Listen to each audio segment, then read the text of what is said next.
Gas అయిపోయిందా, కట్టెల పొయ్యి మీద ఉప్పు ఉప్పు అనుకుంటూ అన్నం చేస్తున్నా.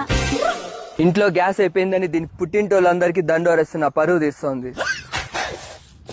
అక్క, ఇంట్లో గ్యాస్ అయిపోయిందా, కట్టెల పొయ్యి మీద ఉప్పు ఉప్పు అని ఊదుకుంటూ అన్నం చేస్తున్నా.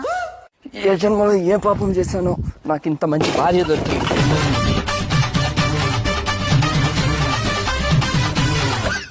అవ్వా, ఇంట్లో గ్యాస్ అయిపోయిందా, కట్టెల పొయ్యి మీద ఉప్పు ఉప్పు అని ఊదుకుంటూ అన్నం చేస్తున్నా.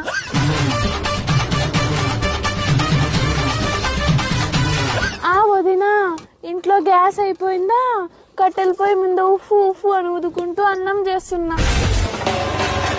నీ పుట్టింటోళ్ళకి దండోరేసింది చాలు గాని, ఇదిగో సిలిండర్. నువ్వు బియ్యం కడిగింది లేదు, పొయ్యి మీద పెట్టింది లేదు, అన్నం చేసింది లేదు గాని, అమ్మా అవ్వా, ఇంట్లో గ్యాస్ అయిపోయిందా, కట్టెల పొయ్యి మీద ఉఫ్ఫు ఉఫ్ఫు అని ఊదుకుంటూ అన్నం చేస్తున్నా. ఏదో దేశంలో ఇదొకటే కట్టెల పొయ్యి మీద అన్నం చేస్తున్నట్టు. పక్కింటి ఆంటీ. మళ్ళీ పక్కింటి ఆంటీ అంటావా? పతిదేవా, వలదు వలదు.